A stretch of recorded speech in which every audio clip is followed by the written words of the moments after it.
On today's show, the Houston Rockets trade for Memphis Grizzlies center Steven Adams. So what does this move do for the Houston Rockets right now? What does it say about their approach to this NBA trade deadline overall, since Steven Adams is injured for the rest of this season?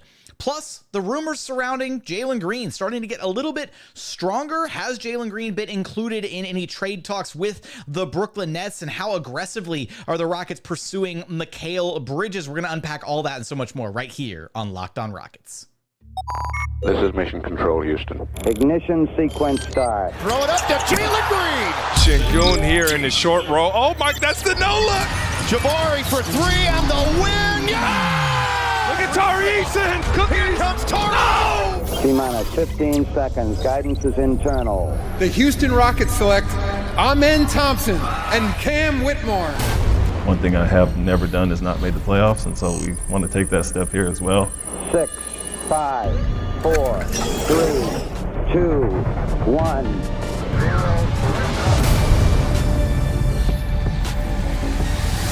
What's up, and welcome to another edition of Locked On Rockets, your daily podcast home for everything Houston Rockets basketball. As always, I'm your host, Jackson Gatlin, native Houstonian and credentialed media member. I'm also the host of Locked On NBA Mondays. Be sure to follow along on Twitter at JT Gatlin. The show, of course, at Locked On Rockets, free and available wherever you listen to your podcasts, including YouTube, where I want your thoughts. Give me your immediate reactions to this Steven Adams trade, as well as the rumors that we're going to be tackling a little bit later on in the episode. Now, today's episode is brought to you by FanDuel. Make every moment more with FanDuel. Right now, new customers get $200 in bonus bets if your best bet of $5 or more wins. Visit FanDuel.com/lockedon to get started. And as always, thank you so much for making Locked On Rockets part of your day every single day, whether it's on your way to work, on your lunch break, in the gym. Thank you for being an everydayer and making the show part of your day every single day.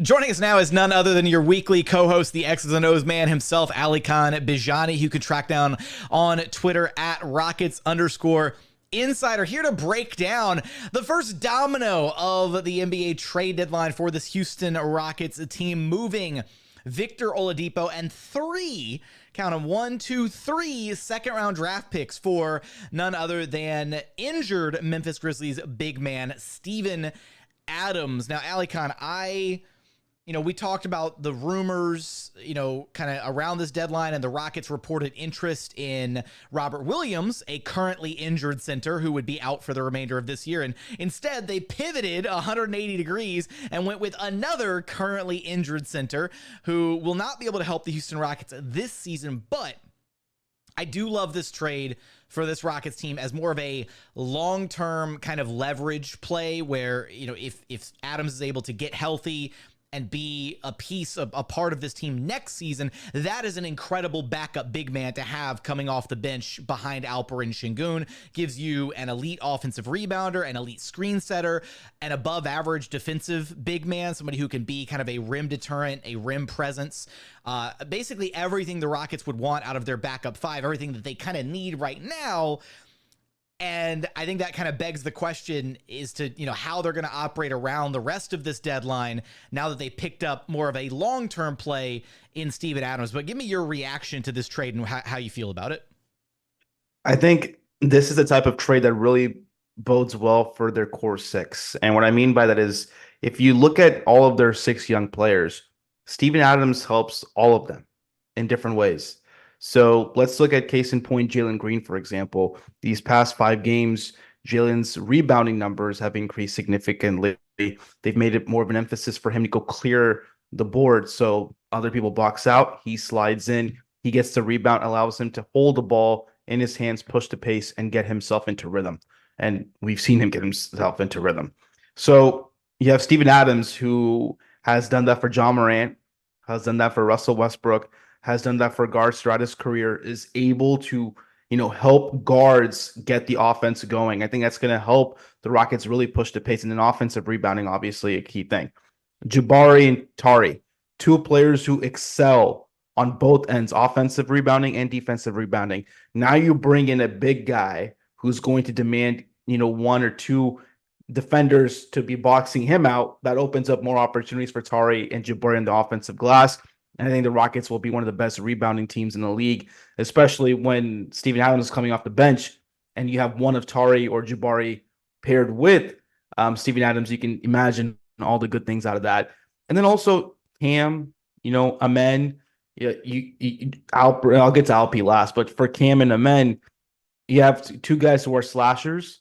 Steven Adams is somebody who's able to set nice flare screens.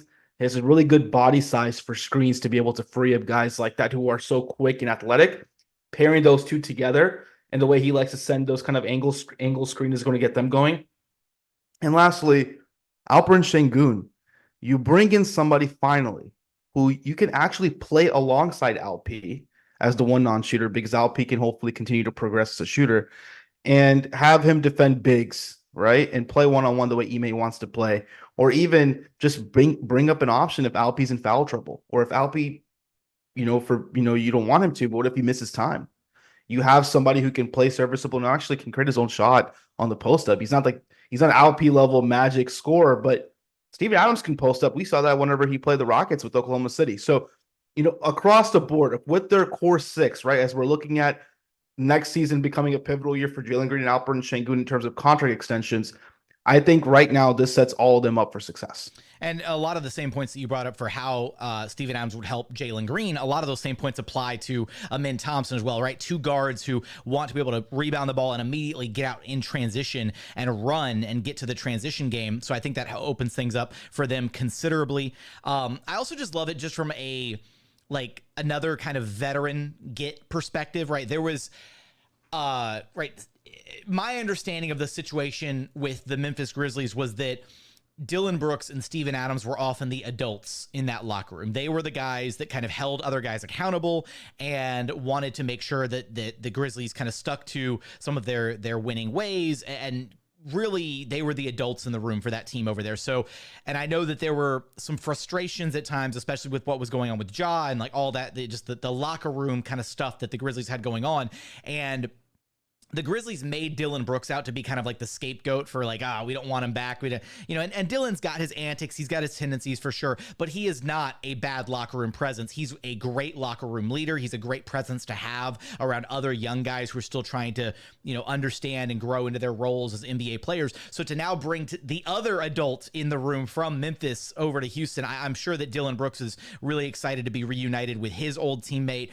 And I think he kind of, in a weird way, I think Steven Adams is the exact backup big that the Rockets would want. It's unfortunate that he's not able to play this season at all, and we're going to talk about in just a moment what that means for any subsequent moves that they might make around the deadline this season.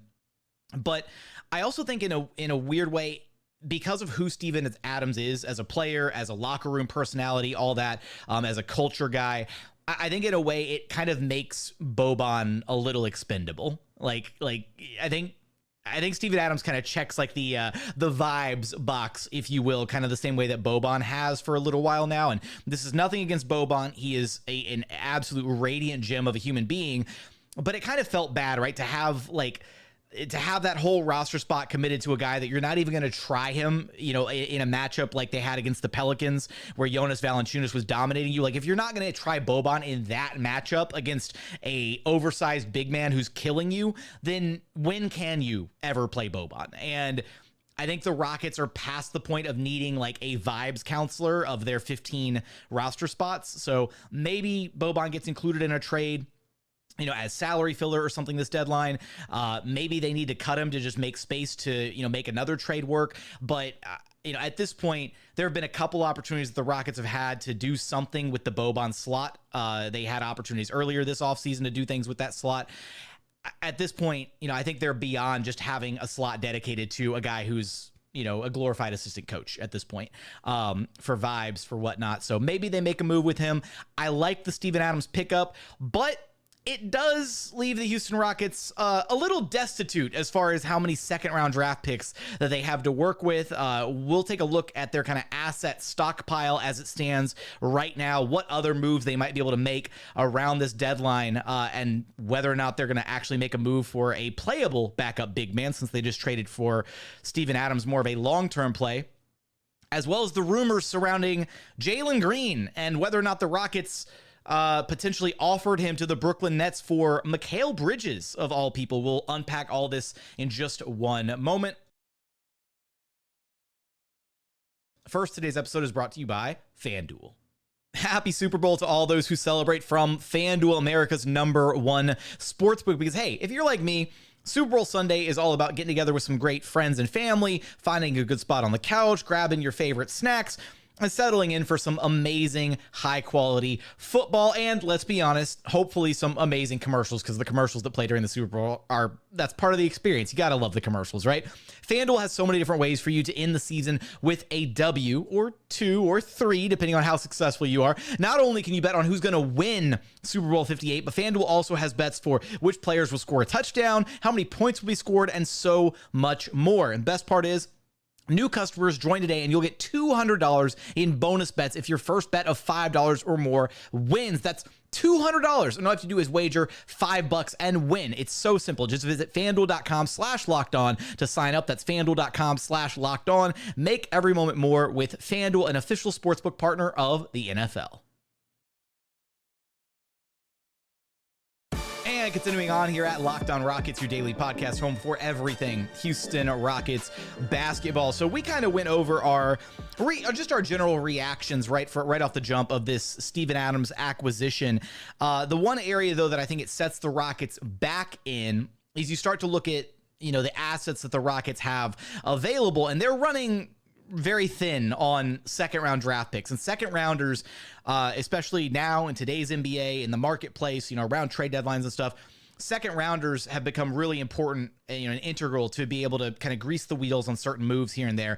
So the Rockets do not have many second round picks available over these next few years. They've got one second rounder left here in 2024. They've got one second rounder in 2025. They've got a handful of second rounders in 2026, and then they've got one more in 2027, and that's it. They do not have like this huge stockpile of second round picks to be able to throw at different guys. We saw, at last year's trade deadline, different players being passed around for like 4 and 5 second round picks straight up. So I do think it leaves them a little strapped there. I like the play from an investment perspective, Alykhan, because it also, I think, signifies that this team doesn't feel the pressure or the need to try and, quote unquote, win now at this deadline. They're not trying to make like all in win down moves right here at this deadline. They are trying to build towards something. And this screams to me a kind of buy low move on a guy like Steven Adams. Memphis Grizzlies trying to clear up some cap space, trying to have some financial flexibility this offseason as they build around their contending core of Ja Morant, Jaren Jackson Jr., and Desmond Bane. So they shed a little bit of salary. They'll have some financial flexibility. They have now the 3 second rounders to load up on and make another move somewhere down the line. And for the Rockets, they get a really desirable backup big man, albeit not right away. They won't have access to him until next season. And what it also does is it kind of kicks the can a little bit further down the road on that salary slot. We talked about this a lot when the Kevin Porter Jr. trade first happened. That Kevin Porter Jr. contract was a valuable trade piece for the Rockets to be able to aggregate that salary, or the idea of being able to aggregate that salary as part of maybe a bigger trade further down the line. Now, with the Rockets moving on from the expiring salary of Victor Oladipo, they keep that salary slot alive on the books so that if they want to make a big, splashy, all-in trade for like a disgruntled star player or whatever this offseason, they've got the Steven Adams salary on the books to be able to make that happen if they need it to be a part of the trade down the line.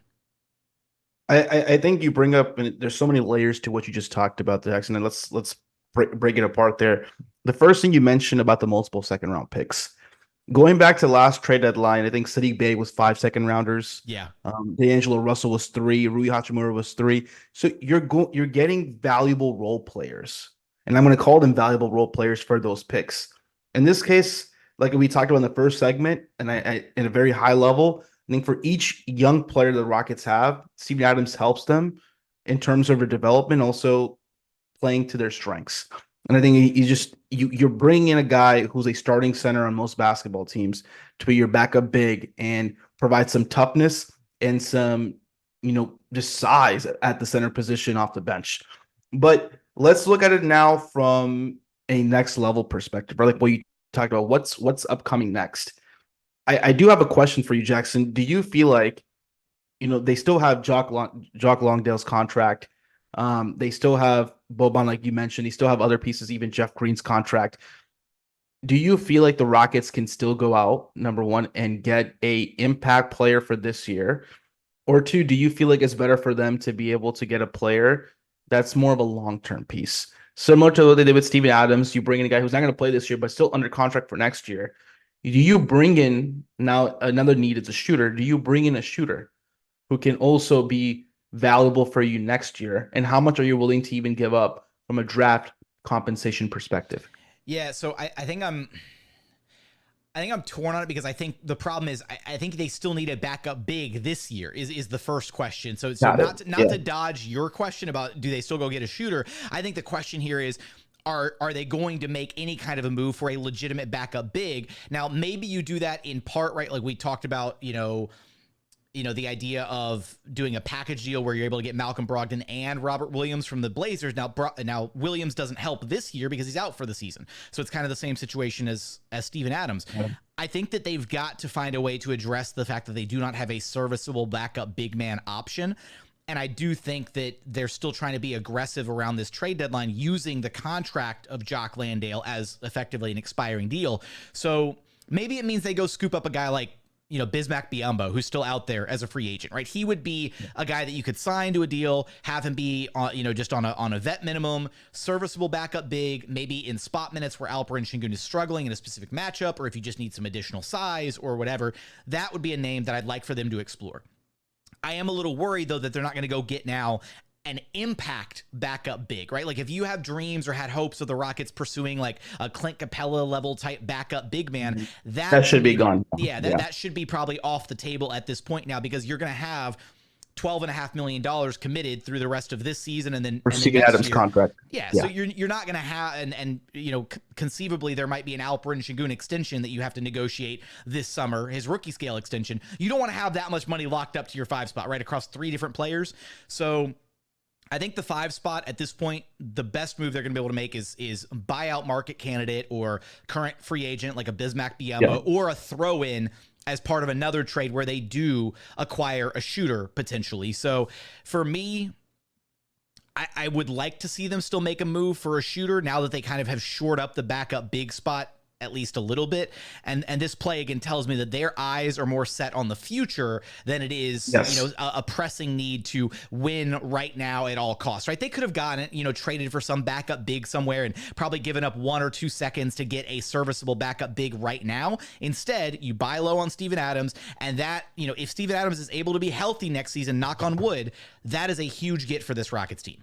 And you traded, actually, no, you didn't trade anybody that's currently playing. Yeah, you traded a guy who's not playing. You're not losing anybody on the active roster. And again, if you hadn't traded Victor Oladipo at this trade deadline, his contract would have just rolled off the books, and you would have essentially wasted the money that you tried to keep alive by trading Kevin Porter Jr. and forfeiting 2 seconds to trade Kevin Porter Jr. for Victor Oladipo's salary in the first place. So now, unfortunately, the Rockets are kind of in the hole a ton of draft picks on what was this Kevin Porter Jr. contract. It's effectively costed them 5 second-round picks, which is not great, unfortunately.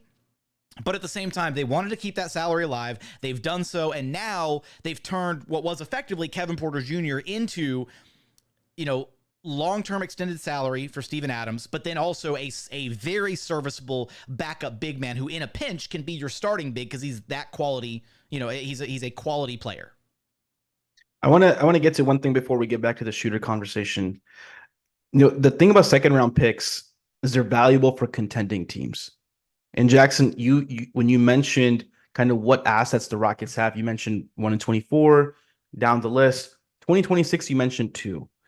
And it makes me think, Jackson, realistically, if we're looking at a contending timeline for this team, and at that point, contention, you want to bring in good second-round talent as, low salary kind of roster players who can, maybe a 4-year player in the second round, who's a second-round pick who can, plug and play spot minutes in like Christian Braun with Denver, for example, or you're looking at and this is even a crazier example, Draymond Green in Golden State.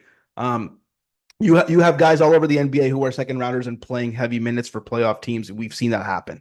So second rounders can be a valuable commodity. Do you feel like the Rockets have enough to still equip themselves to do that? And also, will the Rockets buy a second round pick to be able to kind of fulfill this. They did save some cash.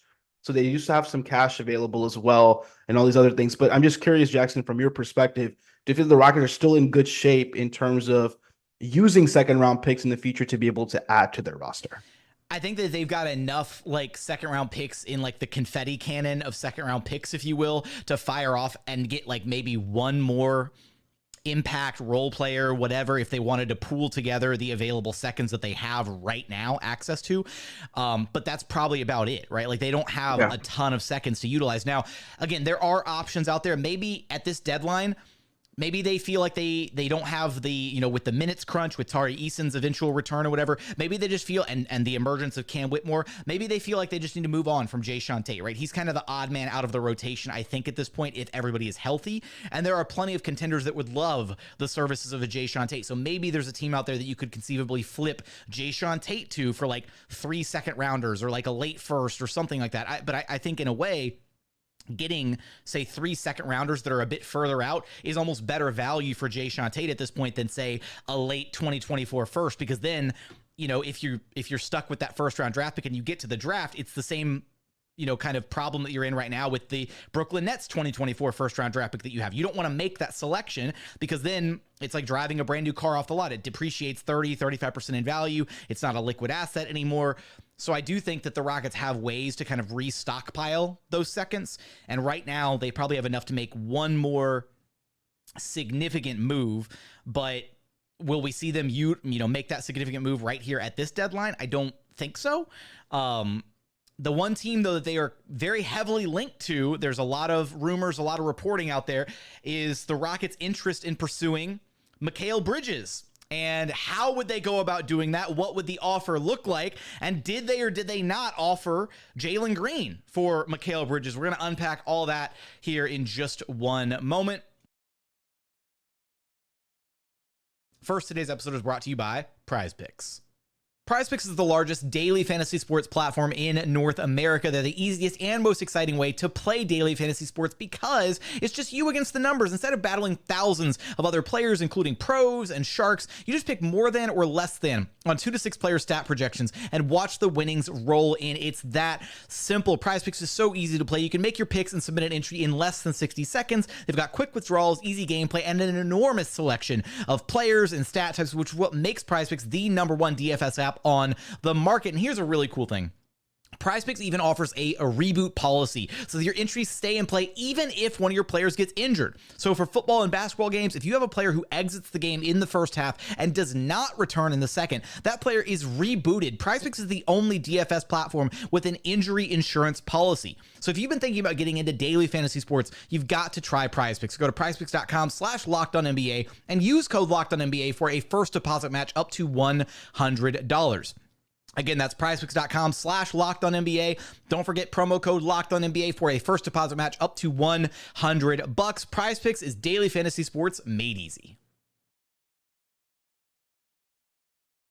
And final segment here at Locked On Rockets, your daily podcast home for everything Houston Rockets basketball. Now we've got some reporting, some intelligence about the Houston Rockets and their approach to this year's NBA trade deadline. And there's a reason that obviously we're going to react to and share our thoughts on the Steven Adams trade, and then kind of what that maybe signals or what maybe that changes in how the Rockets are approaching this deadline. But a little bit of the reporting that we have out there about the Rockets is there have been some reports that the Rockets have had some calls with the Brooklyn Nets focused on one guy, Mikal Bridges, right? And it makes a lot of sense. Mikal Bridges would be a fantastic addition to this Rockets team. Now, I believe it was Mark Stein who basically put it out there that even if the Rockets included Jalen Green in these talks, that it wouldn't be enough to get Mikal Bridges. And to me, that screams that the Nets are just trying to drive the price up on Mikal Bridges. They've dug their feet in on Mikal Bridges through last deadline, through the offseason. Now they're digging their heels in again this season. And there's some additional intelligence on Jalen Green that we're going to get to here in just a second.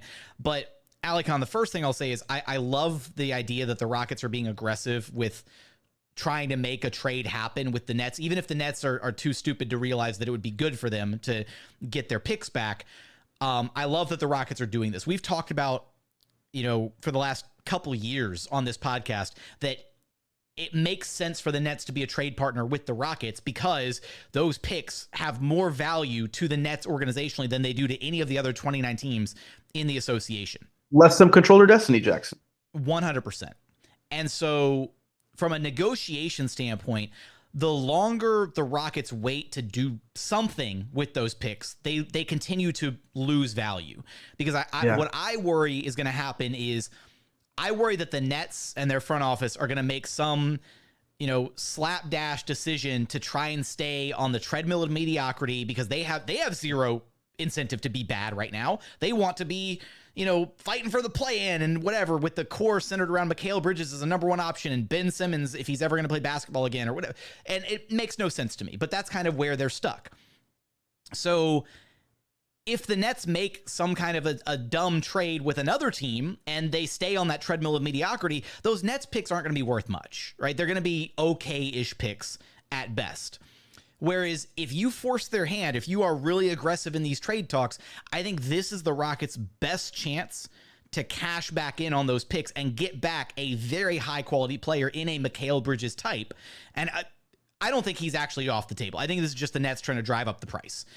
So if you're the Rockets, do you offer more, right? Do you go to the extent of maybe offering a Jalen Green in this trade? And I say Jalen Green because there was the reporting, the intelligence out there dropped by a good friend of the program, Kelly Eco, in partnership with Shams Charania over at The Athletic. And there was basically an article that at least Kelly's understanding of the situation is that the Rockets are open to trading any of the core six. But then inside the article, you dig deeper and it says, but Alperen Sengun has emerged and he's like awesome and all this stuff. And it kind of, covers how great Alp's been in his role. So he's not getting moved.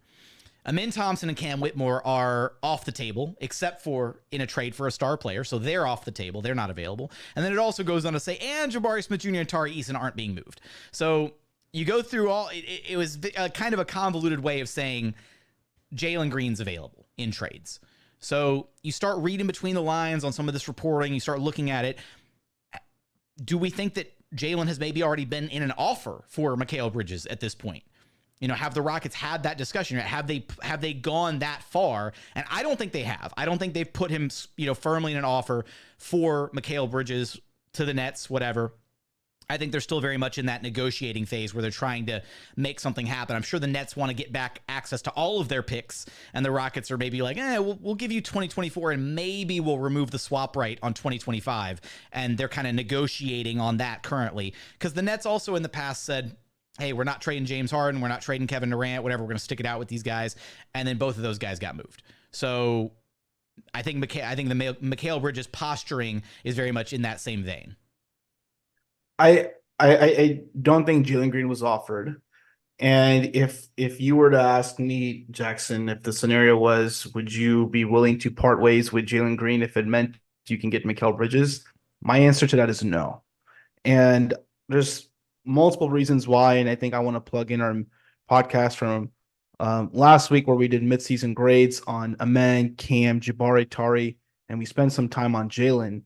And I talked about the nuances with Jalen's growth and development and how I'm still wanting to see him have some time to kind of go through what he's been going through. And that podcast can discuss those nuances. But in the sake of our conversation today, if you were to ask me that, I'd say no, because number one, I think Jalen plays extremely well with Alperen Sengun. And I think right now we can both say Alperen Sengun is the best player on this team and somebody you already know is your building block. Number two, Ime Udoka has said multiple times the importance of having multiple ball handlers and shot creators on the team. And if he's one of your best shot creators right now is Jalen Green, and he's actually showing himself to be a good passer as well. I've seen some good skip passes. I've seen some good kind of processing. In the beginning of the season, obviously processing was there, but the execution was not. He was missing around the rim. Shooting was not going well. Recently, in the small sample size, we've seen the processing there, and we've also seen the execution there. And so, I'm seeing it starting to be put together. I think it's sustainable success. And I I think right now you go in one more year with your core six. Obviously, Alperen Sengun and Jalen Green are those first players who we're going to have to figure out if they deserve a contract extension or not. And I still think that you still need to give the team some time. And one additional reason why I'm leaning toward that's the Rockets kind of perspective is because they started for Steven Adams, who's not a win now necessarily player. He's a win next year player. And not only is he a win next year player, as we talked about earlier in the show, Jackson, he's somebody who complements all of your young players and he adds to their strengths. And he does things to be able to kind of help them there. And I think the Rockets right now are still wanting to gauge and figure out how can all these young players be successful together and which one of these will we eventually have to consolidate. Right now, let's figure out if they can fill our plans and play within our scheme and play with each other moving forward. Yeah, and that's, you know, this year it's Ime's first year with this group of guys. It's his first year kind of getting his feet wet, figuring out what he has, you know, and for the organization, identifying which of these guys do we feel confident in building around moving forward. Going into this year, they had kind of a pseudo vision, which was just, you know, inject a bunch of veterans, have the veterans teach these young guys how to actually play winning basketball. And I think so far that's been a success this season. Yeah, they're floating a little under 500 right now. They've had their bumps and bruises over this last stretch of, you know, few weeks of the schedule, you know, kind of a reality check a little bit, if you will, after some early successes. I do think that this deadline is going to tell us a lot about where this team is headed, right? Because like you said, the Steven Adams move, that's a move for next year, or that's a move to potentially, it kicks the salary down the road so you can maybe make a trade this offseason with that salary. It gives you the backup, but not right now. It gives the backup big man for next year. He's a great complementary piece, all that.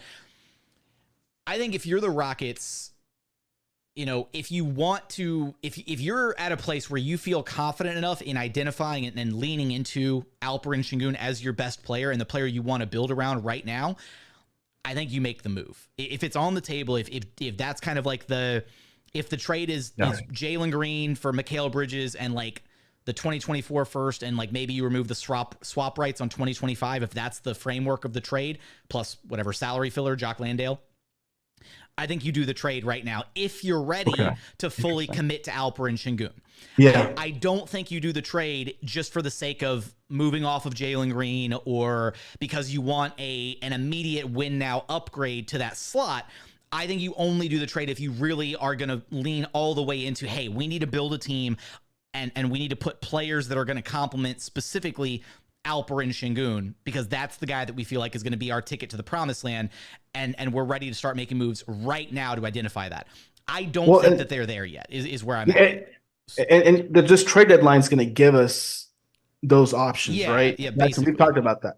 It's going to tell us, number one, is Alperen Sengun, are they fully comfortable with him being that franchise cornerstone, and let's do everything we can to build around him, which I still think Jalen Green has that picture in, but I know what you're trying to say in terms of like, are they going to make moves, and could Jalen potentially be included in those moves to be able to build a sustainable contender, but an optimal. I was looking for the word optimal, an optimal team around Alperen Sengun for his strengths, right? Or are you willing, and where I think the Rockets are leaning, is towards figuring it out over time to see what you still have and not still being satisfied with the data that you have on your current team. I do think I mentioned this earlier in the segment. Ime Udoka's word is important. He mentioned, I think it was before or after the Pelicans game, the importance of, you know, having a backup big who can help them in, you know, center depth, stuff like that. Well, they went ahead and got Steven Adams. All right. Ime Udoka has a lot of influence. A lot of things he says you have to pay attention to. And he's talked a lot about the concept of shot creation, which I mentioned earlier. But then he's also, whenever Jalen is brought up, is very high on Jalen and said that he's working with Jalen and having conversations with Jalen. And he's actively talking about, whenever he's answering questions in the media, about his relationship with Jalen. I don't think that's by accident. I think that's on purpose to show that he is dedicated to helping Jalen become and reach his true potential. And he always mentions the concept of Jalen reaching his true potential. So for that reason, in my opinion, and how much I think Ime's influence is in the organization, I just don't see Jalen getting traded. And more so, I just don't think that right now, where this team is at, you go out and get a Mikal Bridges and try to kind of win now. Assess where you are going into the offseason and figure out from there, what is your next 5-year plan looking at? You got Jalen and Alp one summer. You got you got Jabari and Tari the next summer. Then you have Cam and Amen after that. Figure out what is your route looking like in terms of being a second apron team and being a sustainable contender. I like it. No, and again, they don't have to make the choice right now, but it also that was my main point right out of the gate was just it feels like they're running out of time to cash in on the Nets picks, and this might be their best opportunity to do it. And again, one of the reasons there might be a holdup on the deal is Rafael Stone could be trying to bully the Nets into a corner and get Mikal Bridges without giving up Jalen Green, which is a possibility, right? They've got expiring salary. They could maybe make a trade happen if the Nets are desperate enough and want those picks back and want to be able to bottom out and have control of their own destiny, then maybe that's a trade that we say take place. Absolutely. And Jalen doesn't even have to be a part of it. If Rafael Stone pulls off a masterclass, ahead of this NBA trade deadline. But we want to know from you guys, would you guys do this Mikal Bridges trade, the one that I offered up? How do you feel about Steven Adams and the trade that the Rockets made with Victor Oladipo's contract, giving up 3 seconds to bring in Steven Adams, not for this year, but for next season? Let us know your thoughts on everything we talked about in today's episode. But Alykhan, you know the drill. Let everybody know where to track you down at. You can follow me on Twitter, Rockets_insider, and make sure you're following us here on Locked On Rockets. One more question for our listeners. I'd be curious to hear which young player of their core 6 will Steven Adams help the most? That's going to do it for another edition of Locked On Rockets. As always, thank you so much for checking out the show. If you haven't done so yet, please consider subscribing wherever you listen to your podcasts or on YouTube. Just search Locked On Rockets, like, comment, subscribe, all that great stuff. But as always, thank you so much for watching. Thank you so much for listening. And we look forward to having you back right here at Locked On Rockets, your daily podcast home for everything Houston Rockets basketball.